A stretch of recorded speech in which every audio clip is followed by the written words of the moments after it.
गोरखपुर में योगी आदित्यनाथ का जनता दर्शन। सीएम योगी आदित्यनाथ ने दूर दूर से आए लोगों की समस्याओं को सुना, त्वरित निस्तारण के निर्देश दिए।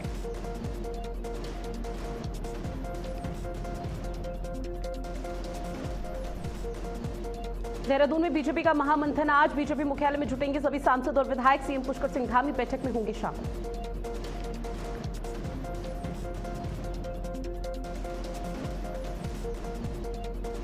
मथुरा में एसडीए टीम की बड़ी कार्रवाई। 500 किलो जहरीला पनीर, 2000 लीटर दूध नष्ट किया गया। पनीर बनाने में सोयाबीन ऑयल केमिकल का उपयोग, दोनों की कीमत करीब 2.5 लाख रुपए के पार।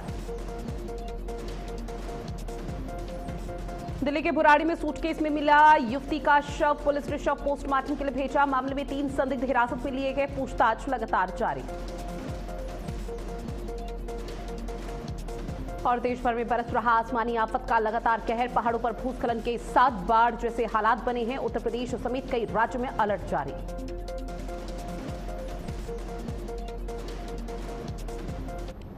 नमस्कार, आप देख रहे हैं भारत अपडेट। मैं हूं आपके साथ ऋतु भंडारी और शुरुआत करते हैं बुलेटिन की एक बड़ी खबर के साथ, जहां झारखंड की राजधानी रांची में छात्रों का आंदोलन अभी भी जारी है। सीबीआई जांच की मांग पर अड़े हैं छात्र। कल झारखंड सरकार झुक चुकी थी। झारखंड सरकार ने सभी मांगों को मानने के लिए हामी भर दी थी। जहां कल झारखंड सरकार ने जेएसएससी और सीजीएल परीक्षा को भी रद्द कर दिया था। साथ ही टीटीपीएल की परीक्षाओं को भी रद्द किया गया। प्रदर्शनकारियों ने सीबीआई जांच की भी मांग उठाई है और डे 1 से लगातार छात्रों की तरफ से कहा जा रहा था, प्रदर्शनकारियों की तरफ से कहा जा रहा है कि सीबीआई जांच की मांग होनी चाहिए। इस वक्त झारखंड सीआईडी चाहे कितनी भी बड़ी कार्रवाई कर ले, कितने भी लोगों को हिरासत में ले ले, लेकिन जब तक सीबीआई की एंट्री नहीं होगी तब तक ये प्रदर्शन खत्म नहीं होगा। लेकिन इस वक्त जो यहां पर मांगे थी छात्रों की, वो झारखंड सरकार की तरफ से कल मान ली गई जब चौथी दफा की बातचीत हुई। और ऐसे में बातचीत के दौरान उन्होंने अपनी सभी मांगों को प्रमुखता के तौर पर रखा, जिसमें अभी भी एक मांग को लेकर असमंजस की स्थिति है, जिस पर झारखंड सरकार हामी नहीं भर रही है। अब छात्रों का कहना कि हालांकि झारखंड सरकार झुक गई है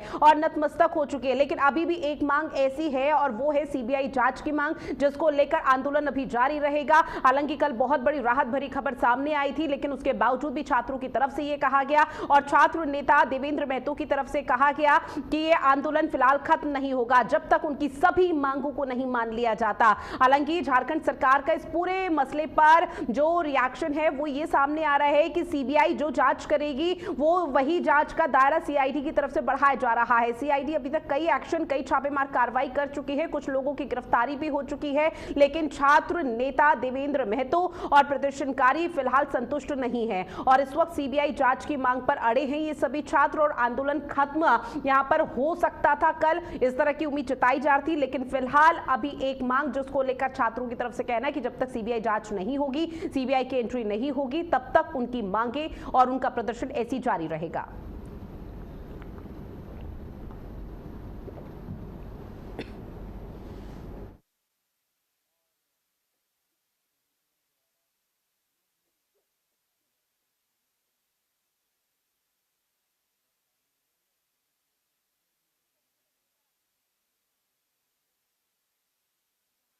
प्रदर्शनकारियों ने सीबीआई जांच की मांग यहां पर की जा रही है। राज्य में छात्रों का आंदोलन अभी भी जारी है और ऐसे में छात्रों का सीधे तौर पर कहना कि ये आंदोलन तब तक जारी रहेगा जब तक सीबीआई की एंट्री इस पूरे मामले पर नहीं होती है। हमारे साथ ज्यादा जानकारी के लिए सुजीत कुमार वरिष्ठ पत्रकार जुड़े हुए हैं फोन लाइन पर। सुजीत जी, चूंकि देखिए लगातार ये माना जा रहा था कि शायद कल ये आंदोलन खत्म हो जाएगा, पूरी तरह से समाप्ति की ओर बढ़ जाएगा, लेकिन अब छात्रों की तरफ से ऐलान कर दिया गया कि सीबीआई जांच जो कि डे 1 से उठाई जा रही है उसको लेकर झारखंड सरकार सुनने के लिए तैयार नहीं है। अब इस पूरे मसले पर क्या समझा जाए? क्या झारखंड सरकार इस मांग को भी आने वाले समय पर मानेगी, नतमस्तक होगी प्रदर्शनकारियों के सामने? जी बिल्कुल, देखिए कल लगभग 24 दिनों से जो अभ्यर्थी आंदोलन कर रहे थे उनके लिए देर रात खुशखबरी तो जरूर आई। लगभग कई मांगों को सरकार की तरफ से मान लिया गया। मुख्यमंत्री हेमंत सोरेन ने खुद कैबिनेट मंत्रियों के साथ बैठक की और बैठक करने के बाद उन्होंने प्रेस ब्रीफिंग के जरिए बताया कि जो प्रमुख मांग थी सीजीएल एग्जाम को कैंसिल करने को लेकर, तो सरकार ने उसे भी कर दिया है। अब तक टीडीपीएल के द्वारा जितने भी एग्जाम कराए गए हैं सभी एग्जाम को भी रद्द कर दिया गया है। तो ये बातें आ रही थी कि छात्रों में एक खुशी का माहौल देखने को मिल रहा था। और वहीं भूख हड़ताल पर बैठे जो प्रमुख नेता है, जो इस आंदोलन में सबसे जो चर्चित चेहरा है देवेंद्र नाथ महतो, उन्होंने भी कल अनशन तोड़ा है। लेकिन हालांकि छात्रों की तरफ से कहा गया है कि जो प्रमुख उनकी मांग है सीबीआई जांच को लेकर, तो इसमें कभी ने अभी तक सहमति नहीं बन पाई है। और देर रात छात्रों तरफ से जो बयान जारी किया गया था उसमें कहा गया था कि आज सरकार जो नोटिफिकेशन जारी करेगी उसको उनकी जो छात्रों की जो टीम है उसको अध्ययन करेगी, और अध्ययन करने के बाद आंदोलन को क्या आगे बढ़ाना है या खत्म करना है उसको लेकर कुछ ही देर के बाद से स्थिति साफ हो जाएगी कि आंदोलन जारी रहेगा या आंदोलन समाप्त हो जाएगा। दूसरी तरफ मुख्यमंत्री हेमंत सोरेन के द्वारा जो आंदोलन पर बैठे हुए छात्र थे उनके पक्ष में कई ऐसे फैसले लिए गए हैं, यानी कि टीडीपीएल के द्वारा जितने भी एग्जाम कराए गए हैं उनको कैंसिल किया जाएगा। 2014 से लेकर अब तक जितनी भी परीक्षाएं हुई हैं उनकी जांच होगी, रिटायर्ड जज की देखरेख में ये जांच होगी। इस तरह से समन्वय बनाया जा सके या जो एग्जाम में धांधली या भ्रष्टाचार का जो अमूमन खबरें जो आते रहती है, जो मामला आते रहता है, तो उसे किस तरह से रोका जा सके। सीनियर आईएएस अधिकारी हैं अमिताभ कौशल, उनकी देखरेख में कमेटी भी बनाई गई है और इन तमाम मामलों को जांच करेगी। लेकिन दूसरी तरफ एक तस्वीर ये भी सामने आ रही है कि एक तरफ तो जो आंदोलन पे छात्र हैं उनके पक्ष में कई फैसले आ रहे हैं, लेकिन जो चयनित अभ्यर्थी है जो 8 महीनों से नौकरी कर रहे हैं, जैसे ही ये फैसला आता है तमाम जो चयनित अभ्यर्थी थे उनके परिजन थे वो सचिवालय के गेट के सामने पहले से ही वो जमा थे और वो अपना वहीं पर धरना पे बैठ गए। काफी समझाने और बुझाने के बाद से चयनित अभ्यर्थियों को वहां हटाया गया। लेकिन एक ऐसा तबका भी है अभ्यर्थियों का है जो अब आंदोलन का स्वरूप ले रहा है। उनके साफ तौर पे कहना है कि जो भी जांच हो उसमें सहयोग करने के लिए वो तैयार है, लेकिन जिस तरह से उनका जीवन भर का जो मेहनत है और एक झटके में उसको हटा दिया गया, तो कहीं ना कहीं एक तबका और है छात्रों का जो नौकरी कर रहे हैं, तो वो एक नया आंदोलन की रूपरेखा तैयार करता हुआ दिख रहा है। तरफ से आंदोलन की शुरुआत की गई थी, उसके बाद माना जा रहा था कि शायद आंदोलन ज्यादा समय तक नहीं चल पाएगा, लेकिन छात्रों का हौसला, छात्रों का जो जोश था वो पूरी तरह से हाई नजर आया। और आज चूंकि यहाँ पर 25वां दिन जहां पर आंदोलन को जारी रखने की बात अभी भी की जा रही है,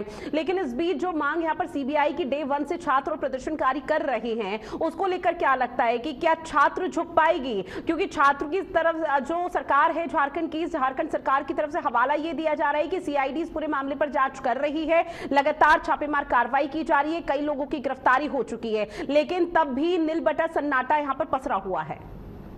देखिए बिल्कुल सीआईडी और एसआईटी की टीम जो है वो लगातार इस मामले को लेकर कई छापेमारी कर रही है, गिरफ्तारियां भी हुई है, लगातार पूछताछ हो रहा है। तो सरकार ये मानती है कि सीआईडी की जो टीम है और उनका जो कार्य करने का जो प्रणाली है, तो उससे सरकार कहीं ना कहीं खुश नजर आ रही है। लेकिन छात्र जो है उनको सीआईडी पर भरोसा नहीं हो पा रहा है और इसीलिए वो सीबीआई जांच की मांग कर रहे हैं। बहरहाल इसी मसले को लेकर जो है मामला अटका हुआ है और अभी तक जो देखने को मिला है कि सरकार छात्रों को मांगों को लेकर लगातार तत्पर रही है, गंभीरता पूर्वक उस पर विचार भी किया गया है और मुख्यमंत्री को भी खुद सामने आना पड़ा है। लेकिन कहीं ना कहीं छात्र जो है वो अभी भी संतुष्ट नजर नहीं आ रहे हैं और वजह है सीबीआई जांच को लेकर। छात्रों का ये कहना है कि सीबीआई जांच जब होगी ना, तो इसमें जो मेन किंगपिन है, यानी कि नीचे से लेकर ऊपर तक कितने लोग इस भ्रष्टाचार में शामिल है, होगा और इसका बहुत बड़ा प्रहार यहाँ पर हो सकता है ताकि आने वाले समय में इस तरह के घटनाक्रमों की पुनरावृत्ति ना हो और देश का भविष्य सड़कों पर इस तरह से बदहाल व्यवस्था और अव्यवस्था में ना हो। बहरहाल आप हमारे साथ जुड़े, चर्चा की उसके लिए आपका बहुत शुक्रिया। इस बीच सूत्रों के हवाले से एक बड़ी खबर मिल रही है। राम मंदिर चढ़ावा चोरी मामले में एक बहुत बड़ा मोड़ आ चुका है। दरअसल चंपत राय, अनिल मिश्रा को एसआईटी से बड़ी राहत मिल चुकी है। फाइनल रिपोर्ट में दोनों के नाम नहीं हैं, सूत्र ये बता रहे हैं। जहां आपको बता दें, सूत्रों से मिली जानकारी के मुताबिक एसआईटी रिपोर्ट में 8 गिरफ्तार आरोपियों का जिक्र जरूर किया गया है। फाइनल रिपोर्ट श्री राम जन्मभूमि ट्रस्ट को सौंपी गई है। दूसरी एसआईटी की जांच अभी भी जारी है। तो ये बड़ी खबर सूत्रों के हवाले से, जहां आपको बता दें कि एसआईटी इस पूरे मामले की जांच कर रही है और इस दौरान अनिल मिश्रा, चंपत राय को राहत मिल चुकी है। और ऐसे में आपको बताते चले कि राम मंदिर चढ़ावा चोरी मामले पर एक बहुत बड़ा मोड़ आया है, जहां पर पुरानी जो एसआईटी है जब इस पूरे मामले की जांच कर रही थी तो वहां पर चंपत राय को राहत तो दी गई थी, लेकिन अनिल मिश्रा का नाम कहीं ना कहीं अपनी तीसरे रिपोर्ट में मेंशन किया गया था, जिसके बाद माना जा रहा था कि अनिल मिश्रा पर गाज गिर सकती है, अनिल मिश्रा को पर नप सकते हैं और उन पर कानूनी तौर पर कार्रवाई भी यहां पर हो सकती है। लेकिन अब इस बीच सुप्रीम कोर्ट की तरफ से नई एसआईटी के गठन का जिक्र किया गया, नई एसआईटी बनी, तमाम बड़े नाम सामने आए जो आला अधिकारी मौके पर कार्रवाई कर रहे हैं, कानूनी तौर पर प्रक्रिया को अपना रहे हैं, लेकिन अब जो यहाँ पर स्टेटस रिपोर्ट पेश की गई है उसके आधार पर और सूत्र ये बताते हैं कि फाइनल रिपोर्ट में ना तो अनिल मिश्रा का नाम मेंशन किया गया है, ना ही चंपत राय का नाम का जिक्र किया गया है। लेकिन इस वक्त जो 8 आरोपी इस वक्त जेल की सलाखों के पीछे हैं, उनका नाम का जिक्र जरूर किया गया है कि उन 8 आरोपियों ने यहां पर घपला किया, यहां पर हेरफेर किया है और ऐसे में चंपत राय, अनिल मिश्रा को फिलहाल क्लीन चिट दे दी गई है। तो ये बहुत बड़ी अपडेट है जहां इस पूरे मामले को लेकर किस तरह की नाराजगी लगातार देखने को मिल रही थी।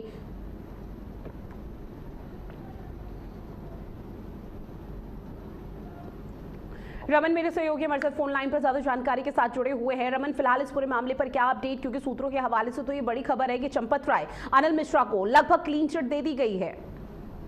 बिल्कुल सौम्या, जिस तरीके से कल से एक सूचना आई कि जो पहली प्रारंभिक जो जांच हुई थी एसआईटी की गठित हुई थी, उसकी रिपोर्ट को अब गृह विभाग ने श्री राम जन्मभूमि तीर्थ सेवा क्षेत्र को सौंप दी है और इस रिपोर्ट में जो लोग गिरफ्तार हुए हैं, जो लोग जेल में हैं, उन्हें आरोपी बनाया गया है और वहीं पर चंपत राय से लेकर अनिल मिश्रा तक को क्लीन चिट दी गई है। आपको ये भी बता दें कि राम मंदिर चंदा चोरी मामले में उठने के बाद में लगभग 13 जून को योगी सरकार ने एसआईटी गठित की थी और 25 जून को प्रारंभिक रिपोर्ट पेश की थी। उसके बाद में फाइनल रिपोर्ट जो थी वो सुप्रीम कोर्ट में पेश हुई थी।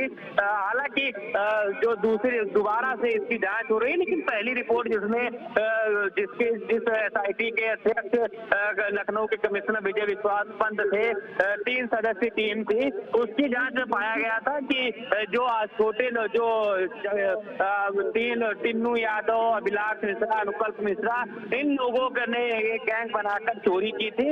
वहीं पर चंपत राय और अनिल मिश्रा का इसमें कोई ऐसा योगदान नहीं था और उन लोगों को क्लीन चिट मिली है।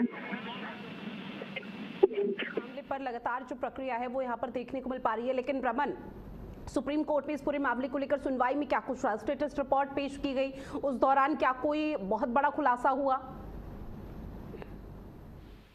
बिल्कुल, जिस तरीके से रिपोर्ट आई है वैसे में ऐसा कोई बड़ा खुलासा होता हुआ नहीं दिख रहा है, क्योंकि जो कार्रवाई हुई थी उसी कार्रवाई के इर्द गिर्द ही रिपोर्ट भी दिख रही है कि जो लोग अभी जेल में हैं वही लोग आरोपी थे और जिनका नाम चल रहा था, चाहे महासचिव चंपत राय हो, ट्रस्टी अनिल मिश्रा हो, गोपाल राव हो, इन लोगों को क्लीन चिट मिली है और ये माना गया है कि इन लोगों का इस चोरी में कोई मतलब योगदान नहीं था।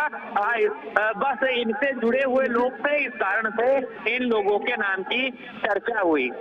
लेकिन देखिए, इसमें जो 8 आरोपी जेल की सलाखों के पीछे हैं उसको लेकर तो कहा जा रहा है कि अब जो सूत्रों के हवाले से कि इन 8 आरोपियों का नाम का जिक्र किया गया है, लेकिन क्या और कुछ भी बताया गया? क्योंकि निश्चित तौर पर 8 आरोपियों का कोई ना कोई मास्टरमाइंड तो होगा, लेकिन जब चंपत राय और अनिल मिश्रा को लेकर नाम गूंज रहा था तो इस दौरान दोनों के नाम अब मेंशन नहीं किए गए, दोनों को क्लीन चिट दे दी गई। अब उसी के आधार पर सवाल ये उठा है कि आखिर मास्टरमाइंड कौन था, किसकी शय पर ये सब कुछ हो रहा था?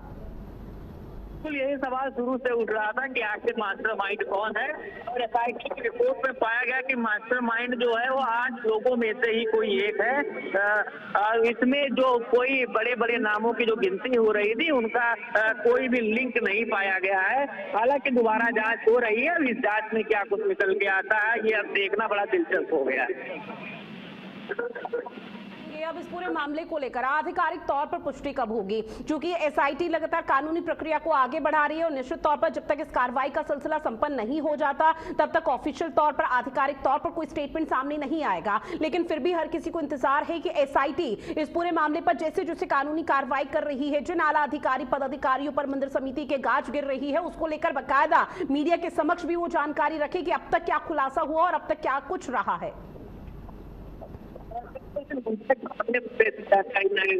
हालांकि उन्होंने दावा किया है कि पहली रिपोर्ट में ऐसी चीजें हैं, लगभग तय भी यही माना जा रहा है, लेकिन ऐसा कोई औपचारिक बयान और ऐसा किसी मीडिया के सामने अभी तक किसी ने नहीं बोला है। लेकिन असली रिपोर्ट जो अब एक नई रिपोर्ट सुप्रीम कोर्ट, जो एसआईटी सुप्रीम कोर्ट के निर्देश पर बनी है, वो आखिर इस मामले में क्या एक्शन लेती है और क्या कुछ नया खुलासा करती है, कौन से नए तथ्य इकट्ठा करके किस किस को कैसे पूछताछ करती है। आप सारा जानकार है वो नई SIT पे जाके टिक गया है। ठीक है रमन, बहरहाल आपने जानकारी साझा की उसके लिए शुक्रिया, लेकिन आने वाले समय में इस पूरे मामले पर कानूनी कार्रवाई कैसे बढ़ाई जाती है उस पर हर किसी की नजरें टिकी हुई है। इस बीच एक और बड़ी खबर, जहां बीजेपी ने जारी की है राज्य प्रभारियों की सूची। आपको बता दें कि विनोद तावड़े उत्तर प्रदेश प्रभारी बनाए गए हैं, जगदीश ईश्वर भाई उत्तर प्रदेश के सह प्रभारी बनाए गए, सतीश पूनिया को पंजाब का प्रभारी बनाया गया, तरुण चुग को अब गुजरात के अब बीजेपी प्रभारी बनाया गया है। तो ये बड़ी खबर आपकी टीवी स्क्रीन पर साझा कर रहे हैं, जहां आपको बताते चले कि विनोद तावड़े को उत्तर प्रदेश का प्रभारी बनाया गया। नई सूची सामने आ चुकी है। जगदीश भाई को सह प्रभारी बनाया गया, सतीश पूनिया को पंजाब का प्रभारी बनाया गया। आने वाले समय में कई राज्यों में आपको बता दें विधानसभा चुनाव है और बहुत बड़ी जिम्मेदारी इन लोगों के कंधों पर हो जाती है, जिसको लेकर ये अब जो सूची जारी की गई है उसमें कई दिग्गजों के नाम है, जहां बीजेपी के राष्ट्रीय महासचिव और राज्यसभा सांसद है विनोद तावड़े, जिनको उत्तर प्रदेश का नए मुख्य प्रभारी नियुक्त कर दिया गया है और ये बहुत बड़ी जिम्मेदारी उनके कंधों पर है। जहां पर आपको बता दें कि जगदीश भाई के रूप में जो यहाँ पर गुजरात के कद्दावर नेता कहे जाते हैं जगदीश ईश्वर भाई पटेल, उन्हें उत्तर प्रदेश का सह प्रभारी यानी कि को इंचार्ज बनाया गया है। सतीश पूनिया को पंजाब का प्रभारी बना दिया गया है, साथ ही गुजरात, इसके साथ ही राज्यसभा सांसद, राष्ट्रीय मुख्यालय प्रभारी तरुण चुग को गुजरात का नया प्रभारी नियुक्त कर दिया गया है। तो आगामी विधानसभा चुनावों से पहले बीजेपी संगठन में अब तक का ये सबसे बड़ा फेरबदल बताया जा रहा है, जिसको लेकर लगातार लंबे समय से चर्चा की जा रही थी। इस बीच राष्ट्रीय अध्यक्ष नितिन नवीन की नई टीम ने उत्तर प्रदेश, पंजाब और गुजरात के नए प्रभारियों की सूची जारी कर दी है। सबसे बड़ी जिम्मेदारी जिसको सौंपी गई है वो है राष्ट्रीय महासचिव विनोद तावड़े, जहां पर उत्तर प्रदेश का प्रभारी यहां पर बनाया गया है। ये सूची आपकी टीवी स्क्रीन पर साझा कर रहे हैं, जहां बीजेपी ने अब राज्य प्रभारियों की सूची को जारी कर दिया है। इसके साथ ही अब उत्तर प्रदेश का जो नया महाप्रभारी बनाया गया है, यूपी जैसे बड़े राज्य में विनोद तावड़े की मदद के लिए गुजरात के कद्दावर नेता जगदीश ईश्वर भाई पटेल को सह प्रभारी नियुक्त कर दिया गया है। तो सिलसिलेवार तरीके से आपकी स्क्रीन पर ये 3 राज्यों की सूची जारी कर रहे हैं, जो कि आप बीजेपी की तरफ से जारी करते हुए बताया गया कि संगठन में किस तरह का बड़ा फेरबदल हुआ है। उत्तर प्रदेश, पंजाब, गुजरात, जहां जहां अगले या 2027 में विधानसभा चुनाव होने हैं, वहां को जो भी फेरबदल हुआ है उस लिहाज में ये बेहद महत्वपूर्ण माना जा रहा है। और उत्तर प्रदेश में जो प्रभारी बनाया गया है वो आपको बता दें विनोद तावड़े है और ऐसे में ये बहुत बड़ी जिम्मेदारी उनके कंधों पर है। स्नेह कमल मेरे सहयोगी हमारे साथ जुड़े हुए हैं। स्नेह कमल, देखिए कल यहाँ पर नितिन नवीन की नई टीम का ऐलान हुआ, लेकिन नई टीम के ऐलान के बाद उत्तर प्रदेश के प्रभारी के तौर पर विनोद तावड़े को बहुत बड़ी जिम्मेदारी सौंप दी गई है। क्या ये मानकर चला जाए कि आगे आने वाले समय में जो विधानसभा चुनाव होने हैं उस लिहाज में ये बेहद महत्वपूर्ण सूची हो जाती है पंजाब गुजरात के प्रभारियों की भी?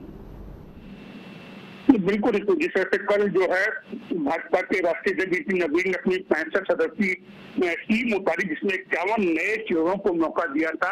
तो 65 में से जो है 51 नए चेहरे हैं, यानी बाकी सारे 14 चेहरे जो पुराने हैं और 51 उसमें नए सदस्य ले गए हैं।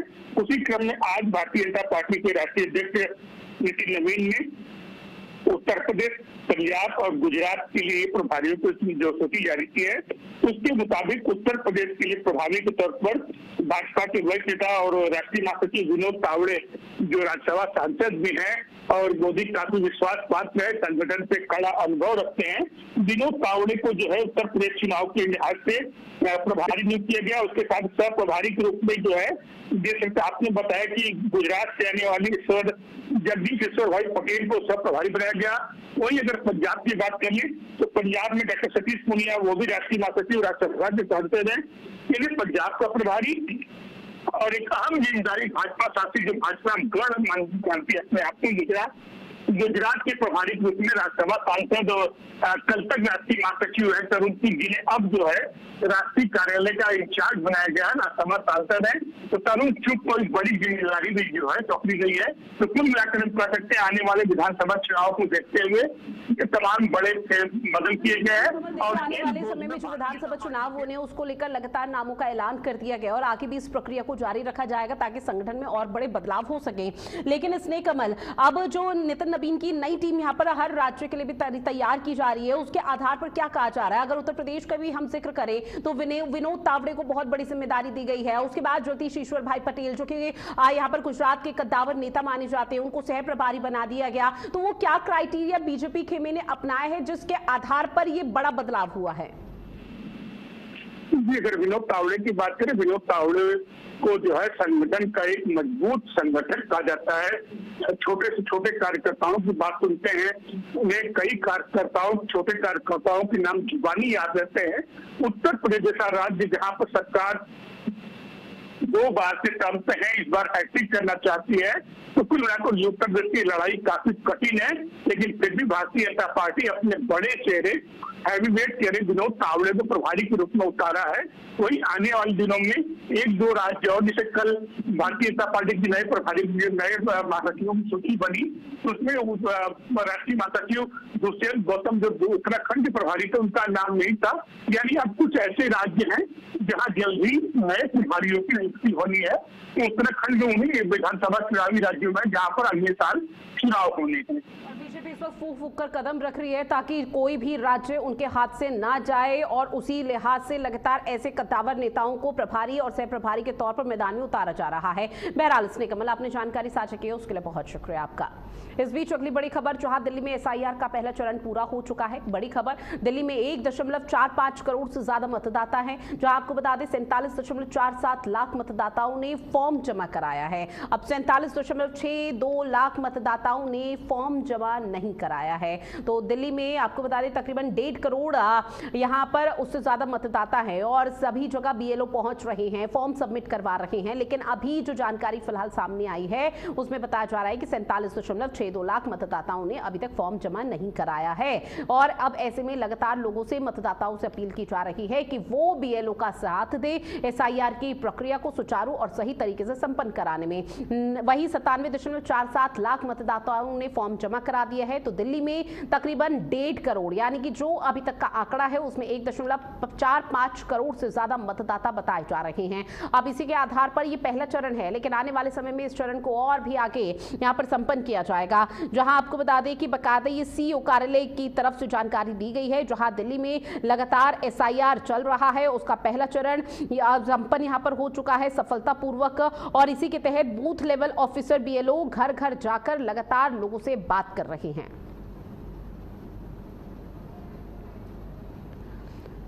तो दिल्ली के वोटर्स के लिए ये बहुत बड़ी खबर है, जहां दिल्ली में चुनाव आयोग लगातार एसआईआर की प्रक्रिया को संपन्न करा रहा है, और दिल्ली में 1.45 करोड़ से ज्यादा मतदाता बताए जा रहे हैं। 97.47 लाख मतदाताओं ने फॉर्म जमा करा दिया है। लेकिन दुखद ये रहा कि 47.62 लाख मतदाताओं ने अभी तक फॉर्म जमा नहीं कराया, जबकि बीएलओ लगातार उनके घर जा रहे हैं, डोर टू डोर कैंपेन चला रहे हैं और उनसे उस फॉर्म को भरने की बात कर रहे हैं। लेकिन उसके बावजूद भी जब लोगों से अपील की जा रही है कि एसआईआर की प्रक्रिया में उनका सहयोग भी बहुत ज्यादा जरूरी हो जाता है, उसके बावजूद भी इस तरह की खबरें सामने आती है, जो वाकई में हर किसी को हैरान परेशान कर देती है कि आखिर ऐसी क्या मुख्य वजह है जिसकी वजह से ये लोगों की तरफ से लगातार इस तरह के फॉर्म सबमिट नहीं कराए जाते। अब बीएलओ का सीधे तौर पर कहना कि घर घर पहुंचकर लोगों से जानकारी जुटाई जा रही है, घर घर पहुंचकर लोगों से बात की जा रही है, ताकि वो फॉर्म यहां पर सबमिट कर सके और उसी के आधार पर चीजों को यहां पर सुनिश्चित किया जा सके। अब बात करते हैं अगली बड़ी खबर की, जहां मध्य प्रदेश के भिंड में एक भीषण सड़क हादसा हुआ। आपको बता दें ट्रक और पिकअप की वाहन की जोरदार टक्कर हो गई। हादसे में 8 मजदूरों की मौत की खबर सामने आई है, 25 घायल बताए जा रहे हैं। हादसे में लखीमपुर खीरी के मजदूरों की मौत। सीएम योगी आदित्यनाथ ने हादसे पर संज्ञान लिया है, परिजनों को 2-2 लाख रुपए की मदद का ऐलान किया है। शव परिजनों तक पहुंचाने के निर्देश दिए गए, घायलों का समुचित इलाज करवाने के निर्देश दे दिए गए हैं। तो ये बड़ी खबर, जहां कई मजदूरों की मौत हुई है, एक बड़ा हादसा हुआ। सीएम योगी आदित्यनाथ ने इस बड़े हादसे पर संज्ञान लिया है। इसके साथ ही परिजनों को 2-2 लाख रुपए की मदद का ऐलान भी कर दिया गया है। शव परिजन तक पहुंचाने के निर्देश भी यहां पर दिए गए हैं, क्योंकि आपको बता दें कि मध्य प्रदेश के भिंड में भीषण सड़क हादसा हुआ है और तस्वीरें आपकी टीवी स्क्रीन पर साझा कर रहे हैं। किस तरह से हादसे की चपेट में 8 मजदूर आ गए, जबकि 25 लोग घायल बताए जा रहे हैं। और ऐसे में सीएम योगी आदित्यनाथ की तरफ से सोशल मीडिया प्लेटफॉर्म पर एक पोस्ट किया गया। उन्होंने बाकायदा लिखा कि मध्य प्रदेश के भिंड में दुर्भाग्यपूर्ण दुर्घटना में हुई जनहानि अत्यंत पीड़ादायक है और जिन मजदूरों की मौत हुई है उनको लेकर आला अधिकारियों को दिशा निर्देश जारी कर दिए गए।